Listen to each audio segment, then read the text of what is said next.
نحمده ونصلي ونسلم على رسوله الكريم وعلى آله وأصحابه أجمعين أما بعد أعوذ بالله من الشيطان الرجيم بسم الله الرحمن الرحيم يا أيها الذين آمنوا لا يسخر قوم من قوم عسى أن يكونوا خيرا منهم ولا نساء من نساء عسى أن يكن خيرا منهن ولا تلمزوا أنفسكم ولا تنابزوا بالألقاب بئس الاسم الفسوق بعد الإيمان ومن لم يتب فأولئك هم الظالمون آمنت بالله صدق الله العظيم وبلغنا رسوله النبی الکریم الامین۔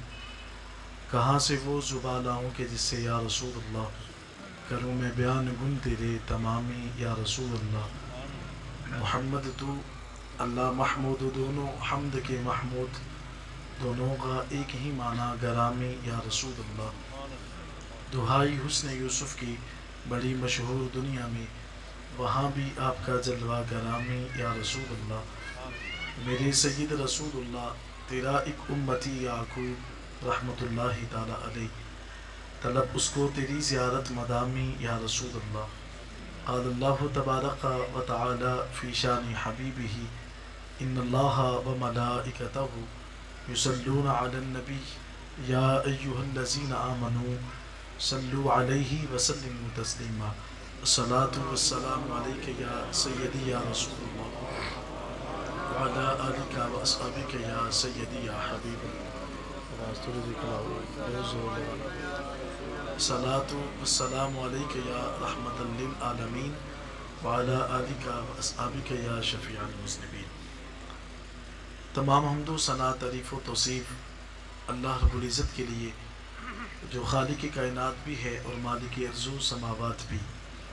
اللہ تعالیٰ جل و علا کی حمد و ثنا کے بعد حضور سید الانبیاء امام الانبیاء حضور تاجدار ختمی المرتبت علیہ تحیت و ثنا کی پاک بارگاہ میں ہدیہ درود و سلام کا نذرانہ پیش کرنے کے بعد نہایت ہی واجب الاحترام سامعین کرام، بالخصوص محترم جناب صوفی محمد اعجاز صاحب، ان کے تمام رفقا، ان کے تمام معاونین اور اس پروگرام کے تمام جو انتظام و انتظام کرنے والے حضرات ہیں، السلام علیکم ورحمۃ اللہ وبرکاتہ۔ ذات ذی وقار اللہ رب العزت کا کروڑہ بار شکر ہے کہ جس ذات نے مجھے بھی اور آپ سب کو کریم آقا علیہ صلاۃ والسلام کی پیاری امت میں پیدا فرمایا، اور آج بفضل ہی تعالی ہم سب ایک مرتبہ پھر درس قرآن کی اس محفل پاک میں جلوہ گر ہیں۔ دعا گو ہوں کہ اللہ تعالی ہمارا ایک ایک لمحہ اپنی بارگاہ میں شرف قبولیت عطا فرمائے، اور جتنے بھی احباب دور دراز سے تشریف لائے، بالخصوص قرہ حضرات، نعت خوانان شیریں لسان اور مصحف الشریف کی سرزمین سے تشریف لانے والے حضرات، محلہ تیمور کالونی سے تشریف لانے والے حضرات، قاری صاحب محترم جناب محمد اعجاز صاحب اور دیگر ان کے رفقا، نام بنام جتنے بھی حضرات تشریف لائے ہیں، اللہ آنے والے احباب کو قدم قدم کا بدل اجر عظیم عطا فرمائے۔ حضرات محترم، قرآن کریم فرقان حکیم کے دامن سے سورۃ الحجرات کی ایک آیت آپ کے سامنے تلاوت کا شرف حاصل کیا ہے۔ میں اس کے ضمن میں چند باتیں آپ احباب کی گوش گزار کروں گا۔ دعا گو ہوں کہ اللہ تعالی ہمیں قرآن سمجھ کر اس پر عمل کی توفیق عطا فرمائے، اور قرآن کریم فرقان حکیم کے احکامات کے مطابق خدا ہمیں اپنی زندگی بسر کرنے کی توفیق عطا فرمائے۔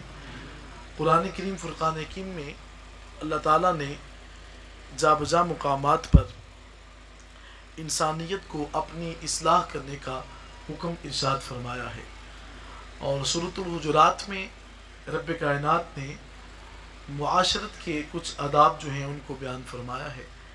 تو میں نے آج اسی جو ہے وہ آیہ مقدسہ کو اپنے موضوع کا حصہ بنایا۔ دعا کرتا ہوں کہ اللہ تعالی ہمیں جو ہے وہ ان آیات کو سن کر اس پر اپنی زندگی کے اندر ان پر عمل پیرا رہنے کی خدا توفیق عطا فرمائے۔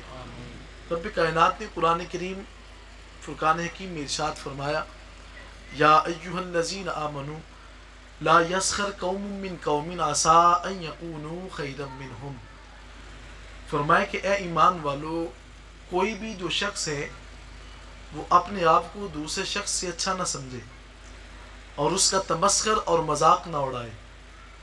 عسى ان یکونوا خیرا منہم، قریب ہے کہ جس کا آپ تمسخر اور مذاق اڑا رہے ہیں وہ عمل کے اندر آپ سے اچھا ہو، وہ اعمال کے اندر آپ سے خوبصورت ہو، اس کے اعمال کے اندر حسن ہو۔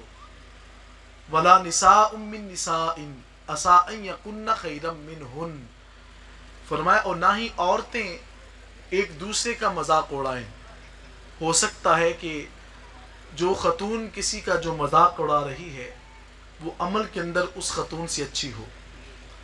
ولا تلمزوا انفسکم ولا تنابزوا بالالقاب، اور کبھی بھی اپنی جان کے بارے میں لمز مت کریں، کبھی بھی جو ہے وہ کسی دوسرے کے اوپر عیب جوئی مت کریں۔ اور فرمایا کہ ولا تنابزوا بالالقاب، کسی دوسرے بھائی کو کبھی برے لقب کے ساتھ یاد بھی مت کریں۔ اللہ فرماتا ہے بئس، کتنا ہی برا ہے، الاسم الفسوق، کسی کو جو ہے وہ فاسق کہہ دینا، بعد الایمان، مومن ہونے کے بعد سب سے برا جو عمل ہے وہ فسق ہے، پھر انسان گناہ کی طرف مبتلا ہوتا ہے۔ وَمَن لَّمْ يَتُبْ فَأُولَٰئِكَ هُمُ الظَّالِمُونَ، اللہ فرماتا ہے جو ہماری طرف رجوع نہیں کرتا، میری بارگاہ میں جو توبہ نہیں کرتا، خدا فرماتا ہے وہ سب سے بڑا ظالم ہے، وہ سب سے بڑھ کر حد سے تجاوز کرنے والا ہے۔ مفسرین کرام فرماتے ہیں کہ حضرت بلال حبشی رضی اللہ تعالیٰ عنہ حضور کی خدمت میں حاضر ہوتے تو یہ مکہ کے اندر سب سے غریب صحابی ہیں، لیکن در حبیب کے اندر غربت نہیں دیکھی جاتی، وہاں پہ دل دیکھا جاتا ہے، وہاں پہ انسان کے دلوں کا سودا ہوتا ہے۔ میرے حضور قبلہ عالم نے کیا خوب لکھا، آپ فرماتے ہیں کہ بڑی خوبصورت بات آپ نے لکھی، آپ فرماتے ہیں کوئی شکل ویکھے کوئی عقل ویکھے، نیو ویخدا فرما بردار یار، حضور کی بارگاہ میں جو سودے ہیں وہ انسان کے دل کے ہوتے ہیں۔ تو حضرت بلال رضی اللہ تعالیٰ عنہ غریب صحابی تھے، تو آقا علیہ السلام کی خدمت میں حاضر رہتے، ہونٹ موٹے موٹے ہیں، اور راوی فرماتے ہیں کہ ان کی ایڑیوں کا اتنا چمڑا پھٹ جاتا ہوتا تھا کہ کبھی سوئی کے ساتھ اس کو سیتے ہوتے تھے۔ حضور کی خدمت میں بیٹھتے ہیں، اور مکہ کے جو رئیس ہیں اور جو متمول، جو سب سے زیادہ مشرقین مکہ ہے، انہوں نے حضور کی خدمت میں آ کر کے ایک دن عرض کی، حضور اگر یہ نادار اور غریب صحابی آپ کے پاس نہ بیٹھیں تو کبھی کبھی ہمارا بھی جی چاہتا ہے کہ ہم آپ کی مجلس میں بیٹھیں۔ تو آقا علیہ السلام نے فرمایا کہ جو دل ابو بکر کے دل کے اندر میرا پیار اور محبت ہے وہ تمہارے سینے کے اندر موجود ہی نہیں ہے۔ تو آقا علیہ السلام نے حضرت بلال رضی اللہ تعالیٰ عنہ کو بڑا پسند فرمایا۔ حضرت بلال رضی اللہ تعالیٰ عنہ کو میرے آقا علیہ السلام نے ایک دن پوچھا، بلال جب میں معراج کی رات اللہ کی بارگاہ میں قرب خاص میں گیا تو جب مجھے جبریل جنت کی سیر کروانے کے لیے لے جا رہے تھے تو فرمایا جبریل میں نے جو ہے وہ سدرۃ المنتہا کی بلندیوں سے اعلیٰ جنت کے اندر جو ہے وہ تیرے قدموں کی آہٹ کو سماعت کیا تھا، تو تمہارا کون سا ایسا عمل ہے جس کو میں نے جنت میں بھی سن لیا؟ تو حضرت بلال عرض کرتے ہیں، حضور میں جب بھی بے وضو ہوتا ہوں وضو کر لیتا ہوں، اور میں تحیت الوضو کے 2 نفل بھی پڑھتا ہوں۔ تو میرے آقا علیہ السلام نے فرمایا پھر یہی بات ہے کہ تو چلتا زمین پہ تھا، تیرے قدموں کی آہٹ میں نے جنت میں سماعت کی ہے۔ اب جو مدینے والے آقا علیہ السلام اپنے دیوانوں کے قدموں کی آہٹ کو جنت کے اندر سماعت کر سکتے ہیں، وہ حضور اپنے چاہنے والوں کے درود کو مدینہ المنورہ کے اندر بھی سماعت کر سکتے ہیں۔ اعلیٰ حضرت نے اسی کو کیا خوب لکھا، وہ فرماتے ہیں دور و نزدیک کے سننے والے وہ کان، دور و نزدیک کے سننے والے وہ کان، کان لعل سماعت پہ لاکھوں سلام۔ آقا علیہ السلام کی بارگاہ میں لوگ حاضر ہوتے ہیں، عرض کی حضور ہم مکہ کے سب سے رئیس قسم کے لوگ ہیں، تو آپ ان ندار صحابہ کو نہ بیٹھنے دیں۔ تو آقا علیہ السلام کی بارگاہ میں حضرت جبریل حاضر خدمت ہوئے، فرمایا حبیب یہ جن کا مذاق اڑاتے ہیں آپ فرما دیں کہ ہو سکتا ہے وہ عمل کے اندر تم سے اچھا ہو. فرمایا ولا یسخر قوم من قوم عسى ان يكونوا خيرا منهم ولا نساء من نساء عسى ان يكن خيرا منهن. فرمایا کہ نہ کبھی عورت کسی دوسری عورت کا مذاق اڑائے. فرمایا ہو سکتا ہے کہ وہ عمل کے اندر اس سے اچھی ہو.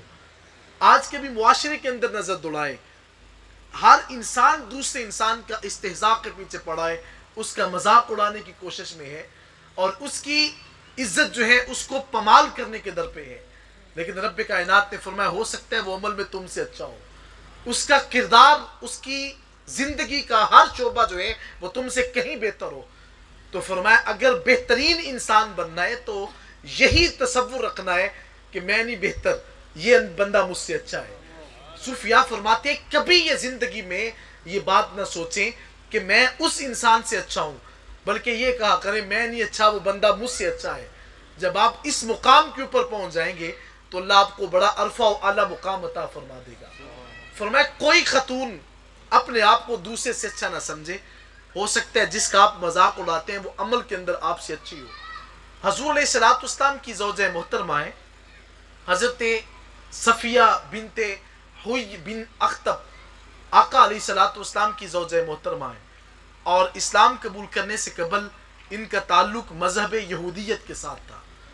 حضرت صفیہ رضی اللہ تعالی عنہ آپ فرماتی ہیں کہ ایک دن حضرت عمر بن خطاب رضی اللہ تعالی عنہ آپ کی صاحبزادی حضرت حفصہ رضی اللہ تعالی عنہ جو آقا علیہ السلام کی زوجہ محترمہ ہیں، کہا ایک دن حضرت حفصہ نے مجھے کہا کہ صفیہ دیکھا تو کر تو یہودن تھی.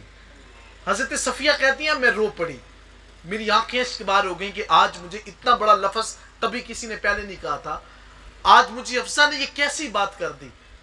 حضرت صفیہ فرماتی ہیں کہ آقا علیہ السلام شام کو گھر تشریف لائے تو میرے آقا نے فرمایا کہ صفیہ روتی کیوں ہو؟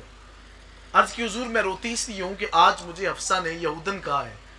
آقا علیہ السلام کی زوجہ محترمہ ہے، حضور علیہ السلام سے تو کبھی غریب کو بھی نہیں دیکھا جاتا کہ وہ روتا کیوں ہے.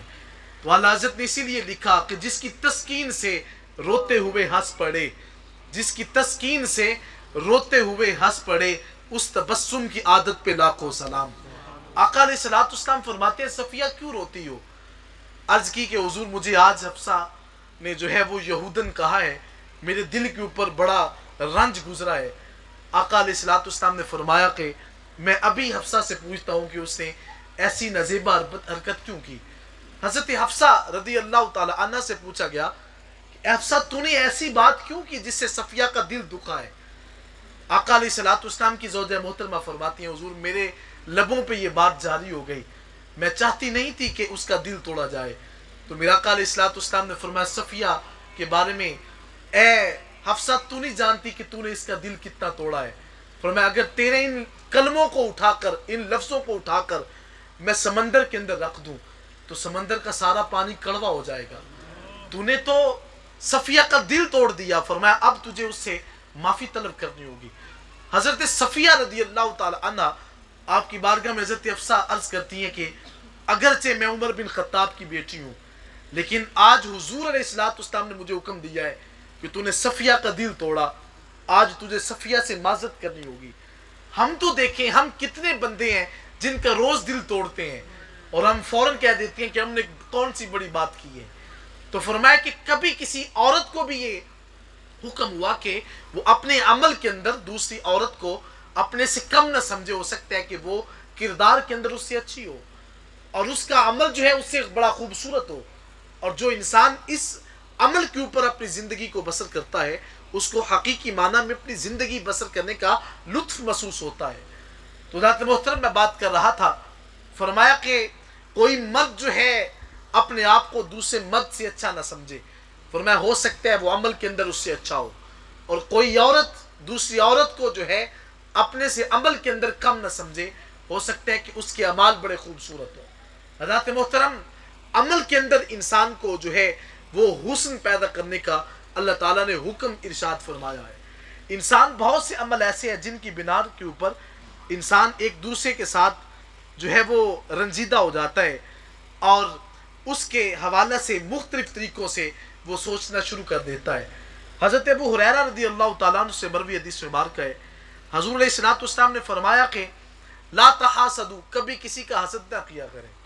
حسد یہ ہوتا ہے کہ آپ کسی کے بارے میں سوچنا شروع کر دیں کہ اس کے پاس یہ دولت ہے، یہ مجھے کیوں نہیں مل جاتی، اس سے چھن جائے، یہ مجھے مل جائے۔ انسان کے لیے اللہ تعالیٰ نے قرآن میں فرمایا دو چیزیں آزمائش ہیں، انما اموالکم اولادکم فتنہ، دو چیزیں بہت بڑی آزمائش ہیں، انسان کا مال بھی اور اس کی اولاد بھی۔ اللہ کبھی مال دے کر آزماتا ہے اور کبھی مال چھین کر آزماتا ہے کہ میرا بندہ میری یاد میں بھی رہتا ہے کہ نہیں، اور کبھی انسان کو اولاد دے کر اللہ آزماتا ہے، کبھی اولاد لے کر بھی آزماتا ہے کہ میرا بندہ میری تڑپ میری یاد میں رہتا ہے کہ نہیں۔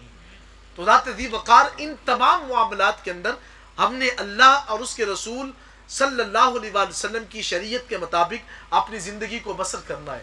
بعض اوقات زندگی کے اندر ایسے مرحلے بھی آ جاتے ہیں کہ انسان اپنے آپ سے باہر ہو جاتا ہے، وہ سوچتا بھی نہیں کہ میں کیا کیے جا رہا ہوں۔ یہ چند روز قبل یہ جو ہے وہ آپ نے ایک علاقے کے بارے میں یہ خبر سماعت کی ہوگی کہ ایک شخص جو ہے، یہ معاملات ہیں اور اس سطحی لیول کے اندر بھی ہمیں کبھی سوچنے کا جو ہے موقع جو ہے وہ سوچنا چاہیے کہ ہم کس معاملات کے اندر سے ہماری زندگی بسر ہو رہی ہے۔ بنو سائد کے اندر ایک شخص تھا، اس نے جو اس کے 4 بچے ہیں، کئی دن بیت گئے کہ وہ بچے بھوکے ہیں، انہوں نے کھانا بھی نہیں کھایا۔ میرا آقا علیہ الصلوۃ والسلام نے فرمایا ہمسائیگی کا خیال رکھا کریں۔ عرض کی حضور کتنا ہمسایہ؟ فرمایا 40 گھر تک تیرا ہمسایہ ہے، مراد محلوں کے اندر تلاش کریں کہ کوئی بھوکا تو نہیں ہے۔ آپ نے تو کھانا کھا لیا لیکن ہمارے ساتھ رہنے والے جو لوگ ہیں وہ بھوکے ہیں، تو ان کو کھانا کس نے کھلانا تھا؟ وہ شخص جو ہے کہتا ہے 4 دن گزر گئے کہ میں نے اپنے بچوں کو کچھ نہیں کھلایا، اب بچوں کا رونا مجھ سے بلکنا مجھ سے دیکھا نہیں جاتا۔ وہ شخص خود لکھ رہا ہے کہ میں نے اپنے بچوں کو جو ہے وہ بے ہوشی کا انجیکشن لگا دیے، اور ساتھ میں بعد میں نے ان کو فائر مارے کہ میرے بچوں کو تکلیف نہ ہو۔ یہ احساس ہے انسان کے ذہن کے اندر جو پوشیدہ ہے۔ اس سے پوچھا گیا کہ معاملہ کیا تھا؟ کہا بات اتنی سی کہ میں نے اپنے بچوں کو اس لیے مار دیا، اور خود اس نے اپنے آپ کو بھی فائر مار کر کے اس نے لکھ دیا کہ میں اس لیے دنیا سے جا رہا ہوں کہ میں کئی دنوں سے بھوکا تھا اور میرے بچوں نے کھانا نہیں کھایا، اور مجھ سے اپنے بچوں کا رونا اور بلکنا دیکھا نہیں جاتا۔ میرا آقا علیہ الصلوۃ والسلام نے فرمایا کہ جو بندہ کسی بھوکے کو کھانا کھلاتا ہے، اور بخاری شریف کے حدیث مبارکہ میں ہے کہ آقا علیہ الصلوۃ والسلام نے فرمایا قیامت کے دن اللہ بندے سے پوچھے گا اے میرے بندے مجھے کھانے کی ضرورت تھی، تو نے مجھے کھانا کیوں نہ دیا؟ بندہ عرض کرے گا مالک تو کھانے سے پاک ہے، انت رب العالمین، تو سارے جہانوں کو پالنے والا ہے، اور تجھے کھانا کہاں سے کھلایا جائے؟ تو میرا آقا علیہ الصلوۃ والسلام نے فرمایا حدیث قدسی کے لفظ ہیں، رب فرمائے گا میرے بندے میرا بندہ بھوکا تھا، اگر تو اس کے حلق میں ایک لقمہ اتار دیتا تو مجھے وہیں پہ پاتا جہاں پہ میرا بندہ بھوکا تھا۔ تو ذات ذی وقار ہم خدا کو کہاں ڈھونڈتے رہے تو خدا ہمیں کہاں سے مل رہا ہے؟ تو ذات محترم علامہ اقبال نے خوب لکھا، وہ فرماتے ہیں کہ اگر انسان جو ہے آپ کو یہ ڈھونڈنے سے بھی تلاش کرنا پڑے کہ اللہ کا قرب کہاں سے ملتا ہے، تو پھر آپ کو انسانیت سے پیار کرنا ہوگا۔ اقبال نے کہا کہ جب آپ انسانیت سے پیار کریں گے تو پھر آپ کو اللہ کا قرب نصیب ہو جائے گا۔ عبادت کرنے سے خدا کا تقرب ملتا ہے، لیکن جب آپ اس کے بندوں سے پیار کرتے ہیں تو اللہ آپ کو اتنی قریب سے پکارتا ہے کہ میرے بندے اب بتا تو کیا چاہتا ہے، میں تجھے اپنا قرب عطا فرما دیتا ہوں۔ تو ذات محترم خدا کا قرب جو ہے وہ انسانیت کے سے پیار کرنے کے اندر ہے۔ حضرت عائشہ صدیقہ رضی اللہ تعالی عنہ آپ فرماتی ہیں کہ میرے آقا علیہ الصلوۃ والسلام نے مجھ سے فرمایا، میرے آقا فرماتے ہیں عائشہ کیا تیرا جی چاہتا ہے کہ اللہ تجھے اپنا قرب عطا کر دے، خدا تجھے اپنی نزدیکی عطا کرے؟ عرض کی حضور یہ کون نہیں چاہے گا؟ میرا آقا فرماتے ہیں پھر یتیموں سے پیار کرو اور مسکینوں کو اپنے پاس بٹھا کر کھانا کھلایا کرو۔ فرمایا جب تم اپنے ہاتھوں سے ان کو کھانا کھلاؤ گی تو اللہ تجھے اپنا قرب خاص عطا فرما دے گا۔ تو حضرات محترم میں بات کر رہا تھا کہ انسان کو دیکھنا چاہیے کہ ہم کن معاملات سے اپنی زندگی بسر کر رہے ہیں۔ ہمارے جو ہے وہ غریب لوگوں کے حلق کے اندر 2 وقت کا جو ہے وہ کھانا نہیں اتر رہا، اور ہمارے سیاستدان دیکھیں وہ حج کرنے کی نیت سے نکلے ہیں، یاد رکھیں کبھی حج کرنے سے بھی فیض حاصل نہیں ہوگا، جو فیض آپ کو غریب کے حلق کے اندر لقمہ اتارنے سے حاصل ہوگا۔ حضرت شقیق بلخی رحمۃ اللہ تعالی علیہ، آپ وقت کے بہت بڑے ولی گزرے ہیں، اور آپ نے اپنے مریدوں سے کہا کہ ہم نے حج پہ جانا ہے تو آؤ تیاری کریں۔ سارے ساتھیوں نے حج پہ تیاری کر لی، اور حضرت کے ہمسایہ کے اندر ایک بیوہ خاتون رہتی تھی جس کے بچے یتیم تھے، اور اس بچے جو ہے وہ کئی دنوں سے بھوکے ہیں، انہوں نے کھانا نہیں کھایا۔ حضرت شقیق بلخی رحمۃ اللہ تعالی علیہ ایک دن اس بچی سے پوچھا، اس خاتون سے، کہ معاملہ کیا ہے، تیرے بچے رات روتے رہتے ہیں؟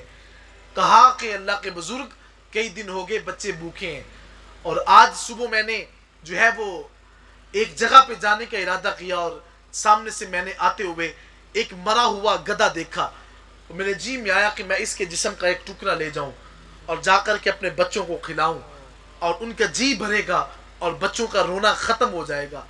حضرت شقیق بلخی فرماتے ہیں کہ میں نے کیا کیا؟ فرماتے ہیں جو پیسے حج پہ لگانے تھے نا، میں نے ساری جمع پونجی جو میں نے سال بھر کے اندر جمع کی تھی، فرمایا میں نے اٹھا کر اس بیوہ خاتون کو دے دی۔ کہا یہ میں نے حج پہ جانا تھا، کئی سالوں سے محنت شاقہ کے بعد یہ پیسے اکٹھے کیے، اب میں تمہیں دیتا ہوں اور تم ان کو قبول کر لو، اور ہو سکے تو اللہ زندگی میں پھر یہ موقع نصیب کرے گا۔ حضرت شقیق بلخی اس کو دے کر کے واپس چلے جاتے ہیں، رات کو اطمینان کی نیند سوتے ہیں۔ آپ کے مرید جو ہے حج پہ چلے گئے، اور لوگ چمگوئیاں کرنے لگے۔ کسی نے کہا پیسے کی محبت کی وجہ سے پیر صاحب نہ آ سکے ہوں گے، کسی نے کہا شاید ان کے دل کے اندر کوئی اور ارمان ہوں گے جس وجہ سے وہ حج نہ کر سکے اور پیسے جمع نہ کروا سکے۔ حضرت شقیق بلخی رحمۃ اللہ تعالی علیہ باتیں برداشت کرتے رہے، اور حج پہ لوگ جب واپس پلٹے تو کسی نے کہا کہ حضرت آپ کو بھی مبارک ہو۔ کہا وہ کیوں؟ فرمایا حضرت آپ بھی تو حج پہ تھے۔ کہا میں تو اس سال حج پہ جا نہ سکا۔ کہا شقیق ایسے بات تو نہ کریں۔ ایک شخص نے آگے بڑھ کے کہا کہ حضرت میں میدان عرفات میں اور جو ہے وہ طواف وداع کرنے کے بعد جب بیت اللہ کے پاس میں چند لمحوں کے لیے جب سوتا ہوں، میری آنکھ لگتی ہے تو میں نے دیکھا کہ فرشتے نے سارے حاجیوں کے نام لکھے ہیں، اور ساری لسٹ کے اوپر سب سے اوپر جو نام تھا وہ شقیق بلخی کا تھا۔ کہا شقیق بلخی آپ کہتے ہو کہ میں نے حج نہیں کیا، لیکن اللہ نے سب سے اونچا تو نام ہی آپ کا لکھا ہے۔ تو فرمایا بات اتنی سی ہے، میں اگرچہ حج تو نہ کرنے گیا، لیکن میں نے یتیم بچوں کے حلق کے اندر 2 وقت کا لقمہ اتارا ہے، تو اللہ نے اس کو اتنا پسند کر لیا کہ وہ مقام حاجیوں کو حج کرنے سے نہ ملا جو شقیق بلخی کو گھر بیٹھے مل گیا۔ تو رات دی وقار میں بات کر رہا تھا کہ آج انسان غربت کا بھی تمسخر اڑاتا ہے کہ یہ غریب ہے، اس کے پاس پیسہ نہیں ہے، اس کو قریب نہ بیٹھنے دیں۔ رات دی وقار اکثر یہ آپ نے دیکھا ہوگا کہ غریب بندے کو تو بھائی جو ہوتا ہے اس کا سگا بھائی وہ بھی قبول نہیں کرتا کہ یہ میرا بھائی لگتا ہے۔ آپ کبھی معاشرے کے اندر نظر دوڑائیں کہ جو بندہ غریب ہوگا اس کو تو بھائی بھی نہیں کہتا کہ یہ میرا بھائی لگتا ہے۔ ایک شادی پہ جانے کا موقع ملا، وہاں پہ ایک جو ہے وہ شخص نے اپنے غریب بھائی کو دروازے پہ بٹھا دیا، پوچھا کہ یہ کون ہے؟ کہا یہ اس کا سگا بھائی لگتا ہے۔ پوچھا بات کیا ہے؟ فرمایا کہ بات یہ ہے کہ یہ چجائے کہ غریب ضرور ہے لیکن یہ درد دل رکھنے والا ہے۔ دروازے پہ اس لیے بٹھا دیا گیا کہ اس کے پاس پیسے نہیں ہیں، لیکن پیسے ہے کیا؟ یہ تو فقط ظاہری مال و متاع ہے، حقیقت میں تو دل کے اندر پیار ہوتا ہے، حقیقت میں تو دل کے اندر محبت ہوتی ہے جو انسانیت کے ساتھ ہے۔ حضرات محترم، ہم نے فقط مال و متاع کو ہی سب کچھ سمجھ لیا، ہم نے سمجھا کہ شاید سب کچھ حقیقت میں پیسہ ہی ہے، لیکن اللہ فرماتا ہے یہ ماں سوائے دھوکے کے کچھ نہیں ہے۔ وَمَا الْحَيَاةُ الدُّنْيَا إِلَّا مَتَاعُ الْغُرُورِ، تیری زندگی کی دنیا جو ہے یہ ماں سوائے دھوکے کے سامان کے اور کچھ بھی نہیں ہے، ہر چیز ختم ہونے والی ہے۔ تیری جو ہے وہ زندگی کے اندر ریپوٹیشن، تیری عالی شان بنگلے، عالی شان عزت و وقار، ہر چیز فنا ہوگی۔ ہاں قبر کے اندر ایک چیز نے جانا ہے جس کو حب مصطفیٰ کہا جاتا ہے، وہ حضور کا پیار ہے، وہ انسانیت کے ساتھ لگاؤ رکھنا ہے۔ تو رات ذی وقار فرمایا کوئی تمسخر خاتون کا نہ اڑائے، ہو سکتا ہے کہ وہ عمل کے اندر تم سے اچھی ہو۔ وَلَا تَلْمِزُوا أَنفُسَكُمْ وَلَا تَنَابَزُوا بِالْأَلْقَابِ، اللہ فرماتا ہے کبھی کسی کے اوپر عیب جوئی نہ کریں، اس کے اوپر عیب نہ لگائیں، یہ معاشرے کا حصہ ہے۔ کبھی یہ نہ سوچیں کہ یہ بندہ بد کردار ہے، اس کا عمل اچھا نہیں ہے۔ حضرت محترم میرے آقا علیہ الصلوۃ والسلام نے فرمایا کہ المسلم اخو المسلم، مسلمان مسلمان کا بھائی لگتا ہے، لا یظلمہ ولا یخذلہ، وہ کسی بھائی کے اوپر ظلم نہیں کرتا اور نہ ہی جو ہے وہ کبھی اس کو رسوا کرنے کی کوشش کرتا ہے۔ میرے آقا علیہ الصلوۃ والسلام نے فرمایا کہ جو بندہ کسی بھائی کی مصیبت کے اندر لگا رہتا ہے، آقا علیہ الصلوۃ والسلام نے فرمایا قیامت کے دن اللہ اس کے مصائب میں سے ایک مصیبت کو دور فرما دے گا۔ تو انسان جب اپنے بھائی کی خدمت کرتا ہے، اس کی مصائب کو دور کرتا ہے، تو اللہ قیامت کے دن اس کی مصیبتوں کو دور فرما دے گا۔ تو فرمایا کہ کبھی بھی جو بھائی ہے وہ اپنے دوسرے بھائی کے اوپر ظلم نہیں کرتا، ولا یخذلہ، اور نہ وہ کبھی بھی اس کو جو ہے وہ رسوا کرنے کی کوشش کرتا ہے۔ اور پھر فرمایا ولا یحقر، اور کبھی بھی ایک بھائی جو ہے وہ دوسرے بندے کو جو ہے وہ حقارت کی نگاہ سے نہیں دیکھتا، بلکہ دیکھتا ہے کہ یہ میرا بھائی لگتا ہے۔ اور آقا علیہ الصلوۃ والسلام نے فرمایا کبھی سودا کرنے کا موقع بن جائے تو حضور علیہ الصلوۃ والسلام نے فرمایا کہ ایک بھائی نے جب سودا کر لیا تو دوسرا بھائی اس کے اوپر کبھی سودا نہیں کرتا، اس لیے کہ وہ جانتا ہے کہ یہ میرا بھائی لگتا ہے۔ اس سے حقیقی بھائی مراد نہیں ہے، اس سے مراد مسلمان بھائی ہے۔ کبھی یہ سوچے تو صحیح، یار ہم نے تو زندگی کے اندر ہم تو یہاں تک کر جاتے ہیں کہ دکان بیچی جا رہی ہو تو دوسرا انسان کہتا ہے کہ یار میں اس کو 10 روپے اوپر دے کر آپ سے خریدتا ہوں۔ کبھی آپ نے نہیں دیکھا کہ اس دکان کا سودا میرا بھائی کر چکا ہے۔ میرا آقا علیہ الصلوۃ والسلام نے فرمایا کہ اگر ایک بھائی نے سودا کر دیا تو آپ اس سودے کے اوپر کبھی دوسرا سودا نہ کریں۔ اللہ کے حبیب علیہ الصلوۃ والسلام نے اس سے منع فرما دیا۔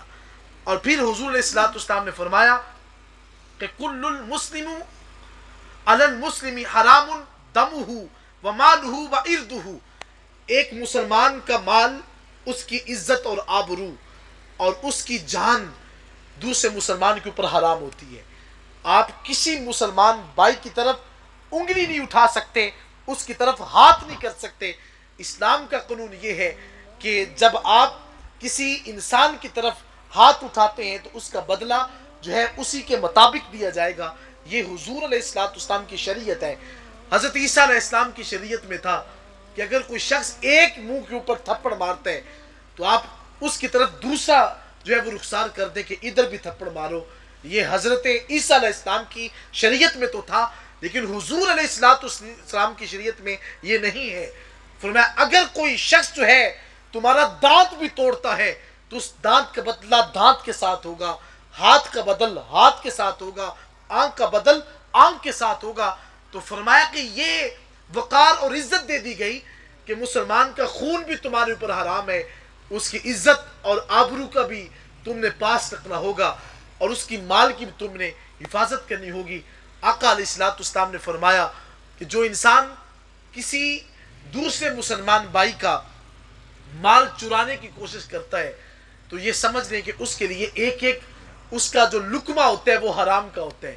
ہم نے تو دیکھا ہے نا کہ ہمارے ہاں تو اصول یہ ہوتا ہے جو چیز مل گئی ہم تو شکر کرتے ہیں کہ کہیں سے ملی ہے، لیکن یاد رکھیں کہ وہ چیز آپ کے لیے حرام ہے جب تک کہ آپ اس چیز کو آپ اس کے مالک تک نہیں پہنچا دیتے۔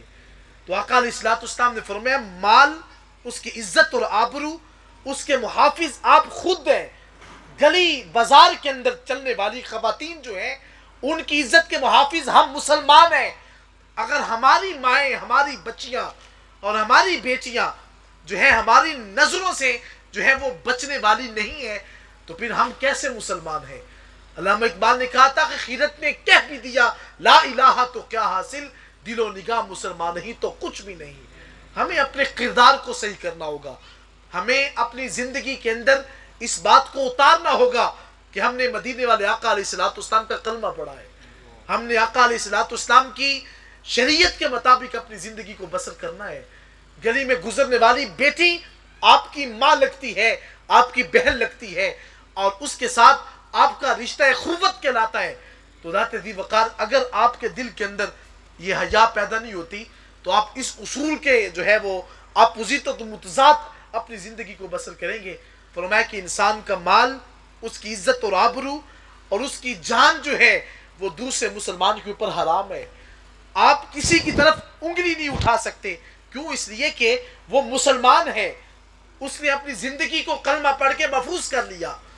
آقا علیہ الصلوۃ والسلام حضور تاجدار ختم المرتبت علیہ تحیۃ و ثنا، آپ کی بارگاہ میں حضرت عمر بن خطاب رضی اللہ تعالیٰ عنہ آپ حاضر خدمت تھے، تو آپ سے ماقبل حضرت سیدنا صدیق اکبر رضی اللہ تعالیٰ عنہ حضور کے غلام ایک دن ابو قحافہ آتے ہیں اور آ کر کے کہا کہ حضور کیسا دین ہے جس کے اندر باپ کی عزت بھی نہیں ہے؟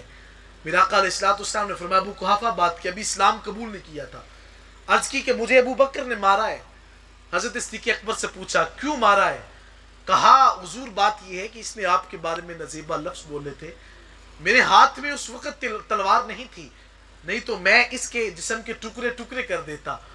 حضور کی ناموس کے لیے جو ہے کسی بات کے اوپر کمپرومائز نہیں ہے، یہ بات آپ نے ذہن نشین کر لیں۔ انسانیت حضور کی محبت کے اندر ہے، اگر آقا علیہ الصلوۃ والسلام کی محبت نہیں ہے انسانیت ختم ہو جاتی ہے۔ تو نات محترم، انسانیت آقا علیہ الصلوۃ والسلام کی محبت، چونکہ دین ہمیں بتاتا ہے کہ انسانیت کیا ہے، مذہب اسلام ہمیں بتاتا ہے کہ انسانیت سے پیار کس طریقے سے کرنا ہے، انسانیت سے محبت کیسے کرنی ہے۔ آج آپ امریکہ کے اندر جو سب سے بڑا اپنے آپ کو جو ہے وہ تہذیب کا ٹھیکیدار سمجھتا ہے، آج آپ دیکھیں کہ باپ کی عزت مذہب اسلام بتاتا ہے، وہ تہذیب کا مارا جو ہے امریکہ وہ حکمران کہنے لگے کہ سب سے زیادہ ہماری تہذیب جو ہے وہ والدین کا ادب بتاتے ہیں۔ لیکن آپ سوشل میڈیا کے اوپر دیکھیں، جب باپ 80 سال کا ہو جاتا ہے اسے اٹھا کر ایک خاص قسم کی وارڈ کے اندر منتقل کرنے کے بعد اس 80 سال کے بوڑھے باپ کو کہا جاتا ہے اپنے ہاتھ سے زہر کا پیالہ پی جاؤ، اس لیے کہ اب ہمیں تمہاری ضرورت نہیں ہے۔ وہ تہذیب کا ٹھیکیدار تو یہ عمل اپنے والدین سے کرتا ہے، لیکن مدینے والے آقا نے فرمایا جب باپ بوڑھا ہو جائے، جس کے بال سفید ہو جائیں، میرا آقا فرماتے جب تمہیں وہ آواز دے وَلَا تَقُلْ اُفٍّ وَلَا تَنْهَرْهُمَا وَقُلْ لَهُمَا قَوْلًا كَرِيمًا، فرمایا اس کو تو نے اف بھی نہیں کہنا، بوڑھا ابا تیرا لگتا ہے، باپ اس کے سفید بال ہو گئے، اگر تجھے جھڑکتا بھی ہے پھر بھی تو سمجھ لے کہ وہ تیرا باپ لگتا ہے۔ بوڑھی ماں ہو جائے، حضور کے صحابی تنگ آ کر اپنے کندھوں پہ اٹھا کر پہاڑی پہ لے جاتے ہیں کہ آج میں ان کو چھوڑوں گا نہیں، انہوں نے آقا علیہ الصلوۃ والسلام کے دین سے مجھے روکا ہے۔ حضور علیہ الصلوۃ والسلام کی خدمت میں پہنچے، میں پوچھ ہی آؤں کہ حضور ماں کے بارے میں کیا حکم ہے۔ میرا آقا علیہ الصلوۃ والسلام کی خدمت میں پہنچے، میرا آقا فرماتے ہیں کیسے آنا ہوا؟ عرض کی حضور ماں نے تنگ کیا، 3 دن ہو گئے کھانا نہیں کھاتی، کہ میں نے جب تک دین نہیں چھوڑو گے تو میں کھانا نہیں کھاؤں گی۔ تو حضور میں تنگ آ کر اب اس کو پہاڑی پہ بٹھا کے آیا ہوں کہ دھکا دے کے اس کو شہید کر دوں گا۔ میرا آقا فرماتے خبردار، میرے دین کے اندر اس کی اجازت نہیں ہے، اس کو اٹھا کر واپس لے کر کے آؤ، گھر چھوڑ کے آؤ، چہ جائے کہ تمہیں دین سے منحرف کرتی ہے، دین سے باز نہیں آنا، لیکن پھر بھی تیری ماں تو لگتی ہے۔ آقا علیہ الصلوۃ والسلام کے غلام جب اس کو لے کر کے جاتے ہیں، ماں کو پھر کندھوں پہ اٹھایا، گھر لے کر جا رہے ہیں، ماں نے رستے میں پوچھا بیٹا کہاں جانے کا ارادہ ہے؟ کہا گھر جانا ہے۔ کہا تو نکلا تھا کہ آج ماں کا کام تمام کرنا ہے، تو کہا پھر گھر کے لیے نکل پڑے؟ کہا ہاں حضور علیہ الصلوۃ والسلام نے اجازت نہیں دی۔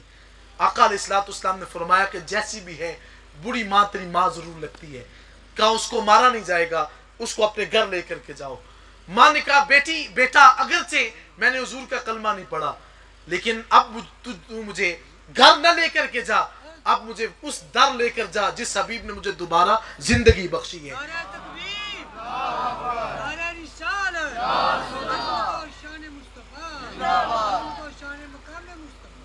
مجھے ان کی بارگاہ میں لے کر کے جاؤ، حضور کی بارگاہ میں پیش کیا جاتا ہے، وہ خاتون سامنے بیٹھی ہے، حضور کا کلمہ پڑھا، اسلام میں داخل ہو گئی۔ تو اسلام مذہب وہ ہے جو انسانیت سے پیار کا درد دیتا ہے، اور یہ وہ مذہب ہے جو ہمیں بتاتا ہے۔ علامہ اقبال نے اسی لیے کہہ دیا تھا کہ خدا کے بندے تو ہے ہزاروں، بنوں میں پھرتے ہیں مارے مارے، میں اس کا بندہ بنوں گا مولا جس کو تیرے بندوں سے پیار ہوگا۔ آئیں ہم اپنے آپ کو انسانیت کی طرف لے کر کے آئیں، گھر جاتے ہیں اپنے والدین کو صبح فجر کے بعد بوڑھے ماں باپ کو ایک مرتبہ دیکھا کریں۔ میرا آقا فرماتے ہیں کہ ہو سکتا ہے تو 15 لاکھ لگا کر گیا ہو، سند کوئی نہیں ہے اس قبولیت کی، فرمایا آؤ میں تمہیں سند دیتا ہوں، ماں کا چہرہ دیکھ لو، باپ کا چہرہ خوش ہو کر دیکھ لو. میرا آقا فرماتے ہیں ضمانت دیتا ہوں اللہ تجھے مقبول حج کا ثواب عطا فرما دے گا.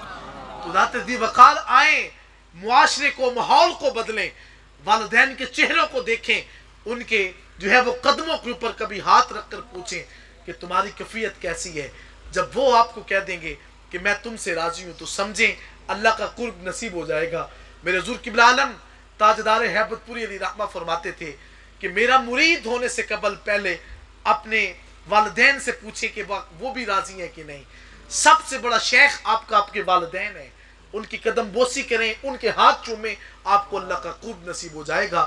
تو آئیں میں اور آپ سب مصمم ارادہ کر کے اٹھیں کہ جو باتیں ہم نے سنی صرف سننے کی حد تک نہیں ہیں.